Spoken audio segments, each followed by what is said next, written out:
जय गणेश जी, जय गुरु जी। आइए आज हम जानते हैं तृतीय खंड के 10वें अध्याय के बारे में, जिसमें पादम कल्प में घटित घटना का वर्णन किया गया है। आइए विस्तार से जानते हैं। नारद जी का प्रश्न सुनकर भगवान नारायण बोले, देव ऋषि, तुम्हारा प्रश्न उचित है, स्वाभाविक है। मैं तुम्हें गजमुख लगाने का कारण बताता हूँ। यह विषय सभी वेदों पुराणों में भी गोपनीय ही है, परंतु इसे जो कोई कहता या सुनता है, उसके समान कोई भाग्यशाली भी नहीं है, क्योंकि यह सभी को दुखों से छुड़ाता है और ऐश्वर्य प्रदान करता है। इसके सुनने कहने से समस्त विपत्तियों और पाप दूर हो जाते हैं। हे नारद, अब तुम ध्यान लगाकर सुनो। शृणुतात प्रवलक्ष्य अहमितिहासं पुरातनं रहस्यं पादमकल्पस्य पुरातात मुखात् श्रुतम्। अर्थात, हे तात सुनो, मैं इस पुराने इतिहास को तुम्हारे प्रति कहता हूँ। यह रहस्यमय उपाख्यान पादमकल्प में घटित हुआ था तथा इसे मैंने अपने पिता के मुख से सुना था। एक बार की बात है, देवराज इंद्र पुष्पभद्रा नामक नदी के तट पर ठहरे हुए थे। उस समय वे अपने ऐश्वर्य मद से मदान्वित और राज्यश्री से संपन्न थे। नदी तट पर का वह स्थल अत्यंत निर्जन और एकांत था। मनुष्य आदि की तो बात ही क्या, कोई जीव जंतु भी वहाँ नहीं था, परंतु विविध प्रकार के सुंदर पुष्पों से युक्त वृक्ष एवं विद्यमान थे। उन पुष्पों की सुगंध से सुवासित हुई वायु अरण्य को ही सुगंधित बनाए हुए थी। देवराज उस मनोहर स्थान पर घूम ही रहे थे कि उनकी दृष्टि रंभा नाम की एक स्त्री पर पड़ी, जो वहाँ विश्राम के लिए उपस्थित हुई थी। उसे देखते ही इंद्र कामासक्त हो गए और निर्निमेष नेत्र से उसी पर दृष्टि लगाए रहे। रंभा भी इंद्र की ओर आकर्षित हुई। उसे अपनी ही ओर आती देखकर इंद्र ने कहा, वरारोहे, तुम कौन हो? कहाँ से आई और कहाँ जा रही हो? क्या मेरा भी कुछ प्रिय करोगी? रंभा बोली, प्रभु, मैं तो आपकी दासी हूँ, भला आप आज्ञा दें और अस्वीकार कर दूं, यह कैसे संभव है? ये ऐसा कहकर वह लज्जा त्याग कर इंद्र के पास ही उपस्थित हो गई। तभी महर्षि दुर्वासा अपनी शिष्य मंडली के साथ उसी मार्ग से निकले। इंद्र ने महर्षि को देखा तो तुरंत उनके समीप जाकर प्रणाम किया। इंद्र को नतमस्तक देखकर महर्षि ने उन्हें सुखी रहो कहकर आशीर्वाद दिया। आइए आगे जानते हैं दुर्वासा का इंद्र को पारिजात पुष्प देना। महर्षि उस समय बैकुंठ में आ रहे थे। भगवान नारायण ने उन्हें एक दिव्य पारिजात पुष्प भेंट किया था। वही पुष्प महर्षि ने प्रसन्न होकर देवराज को प्रसाद के रूप में दे दिया और उसका महात्म्य बताते हुए कहा, सर्व विघ्नहरम पुष्पम नारायण निवेदितम मुदीर्णितम यस्य देवेंद्र जयस्त स्येव सर्वतः।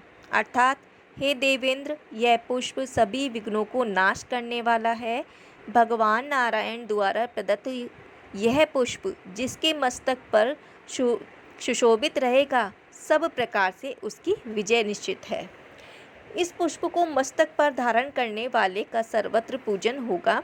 वह सभी देवताओं में अग्र पूजन का अधिकारी हो रहेगा।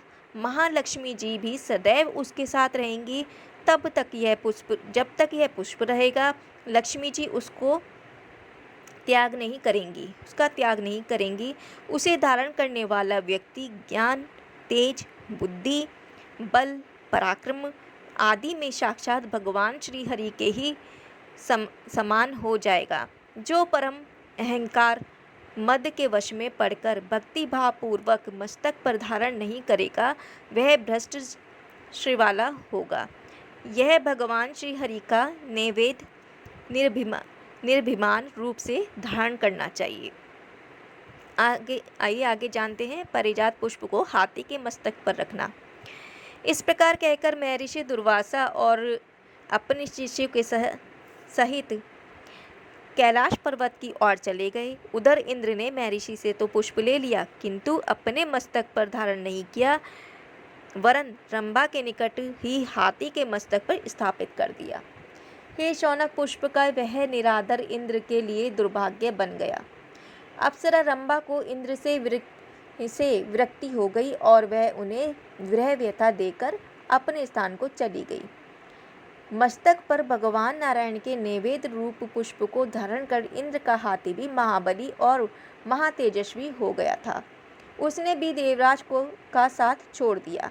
इंद्र ने उसे बहुत रोकना चाहा, किंतु श्रीहीन होने के कारण उनमें इतनी शक्ति कहाँ रह गई थी जो उसे रोकते। इंद्र उस पर चढ़ने को हुए तो उसने उन्हें वहां धरती पर डाल दिया। अब उस हाथी को एक हथनी भी उसी अरण्य में मिल गई। गजराज के तेज को देखकर वह हथनी स्वयं ही उसके पास चली गई। दोनों ही स्नेह बंधन में ऐसे बंधे कि परस्पर में कोई किसी को नहीं छोड़ना चाहता था। वस्तुतः वह हाथी बड़ा अभिमानी हो गया था। दूर अरण्य में निवास करने वाले जंतुओं को पीड़ित करने लगा था। देव ऋषि भगवान किसी का मद नहीं बना रहे थे। जो उनकी शरण में जाता है उसका तो अहंकार ही पहले नष्ट करते हैं, और जो शरण में नहीं जाता उसे भी गर्वहीन बना देते हैं। भगवान ने अत्यंत मदान्वित हुए उसी गजराज का मस्तक छिन करके शिवा पुत्र के धड़ पर लगाया था। इससे गजराज के गर्व का तो खंडन हुआ ही, शिवा शिशु भी जीवित हो गए।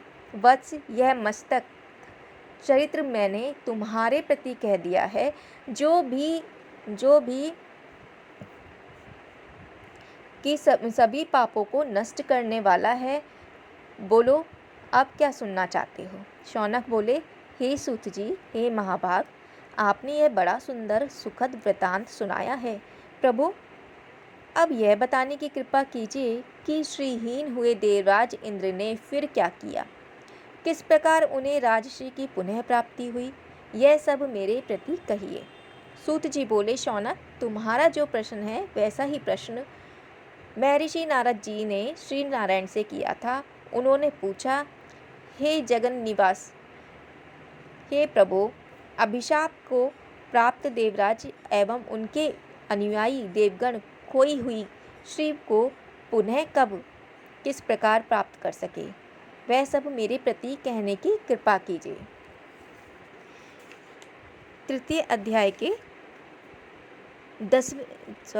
खंड के 10वें अध्याय का वर्णन अभी यहीं समाप्त होता है। कल फिर से हाजिर होंगे 11वें अध्याय के वर्णन के साथ। तब तक के लिए जय गणेश जी, जय लंबोदराय, जय गुरु जी।